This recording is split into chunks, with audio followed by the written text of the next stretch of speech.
दोस्तों जय श्री राम। योग मंत्र साधना चैनल पर आपका स्वागत है। आज इस वीडियो में हम जानेंगे, आज इस विषय पर चर्चा करेंगे जब माता सीता ने क्रोधित होकर इन 5 को श्राप दे दिया था, जो आज कलयुग में भी ये 5 भुगत रहे हैं। माता सीता ने क्यों दिया गाय, कौवा, तुलसी, फल्गु नदी और ब्राह्मण को श्राप, तथा क्यों माता सीता जी ने किया दशरथ जी का पिंडदान। जब श्री राम, लक्ष्मण और माता सीता जी के वनवास के दौरान जब राजा दशरथ जी की मृत्यु हो गई, तब उसके बाद पिंडदान करने के निमित्त गया जी में फल्गु नदी के तट पर पहुँचे। तब श्री राम फल्गु नदी के तट पर पिंडदान करने के निमित्त पंडित जी से सामग्री के बारे में पूछा। इसके बाद श्री राम ने लक्ष्मण जी को पिंडदान के निमित्त पास के गांव से सामग्री लाने को कहा। जब काफ़ी समय बीत जाने पर लक्ष्मण जी के नहीं आने पर श्री राम ने खुद जाकर लक्ष्मण जी की खोज खबर लेने का निर्णय लिया। वही पंडित जी बार बार शुभ मुहूर्त निकल जाने के बारे में कह रहे थे, साथ ही अपनी तैयारियां जल्दी करने के लिए भी कह रहे थे। श्री राम तुरंत लक्ष्मण की खोज में निकल पड़े। इधर जैसे जैसे समय बीत रहा था, सीता जी की चिंता बढ़ रही थी। समय बीत रहा था और श्री राम और लक्ष्मण नहीं लौटे। तब माता सीता ने निश्चय किया, मेरे पास जो भी यथा योग्य सामग्री उपलब्ध है वह उसी के द्वारा पिंडदान करेगी। तब सीता जी ने पंडित जी से कहा, श्री राम और लक्ष्मण जी को आने में देर हो रही है, आप ये जो भी यथा योग्य सामग्री है उससे पूजा आरंभ करें।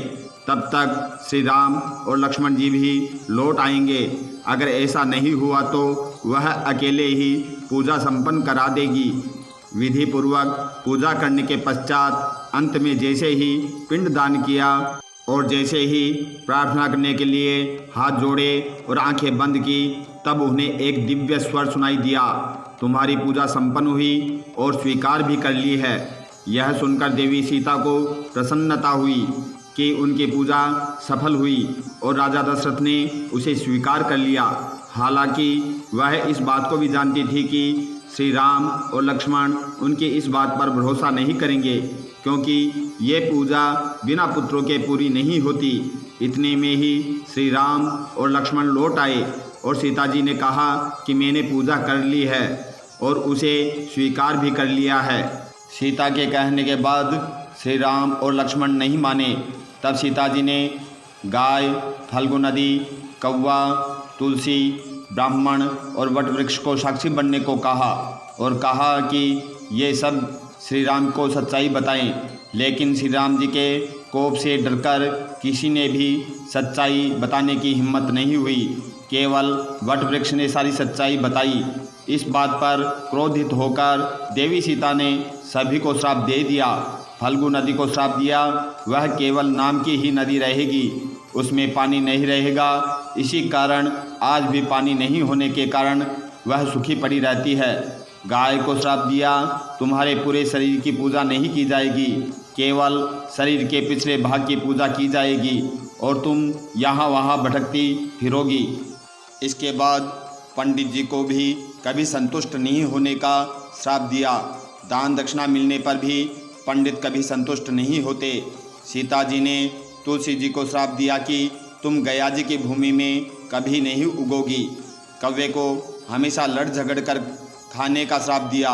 वट वृक्ष को आशीर्वाद दिया कि पिंडदान में तुम्हारी साक्षी जरूरी होगी और लंबी आयु और दूसरों को छाया प्रदान करने का आशीर्वाद दिया, तथा ये भी कहा पतिव्रता स्त्रियां अपने पति की लंबी आयु की कामना के लिए इसकी पूजा करेंगी। गाय, फल्गु नदी, कौवा, तुलसी और ब्राह्मण को श्राप दिया और वट वृक्ष को आशीर्वाद दिया। अगर आपको ये वीडियो अच्छा लगे तो इसे शेयर करें, लाइक करें और चैनल को सब्सक्राइब करें। जय श्री राम।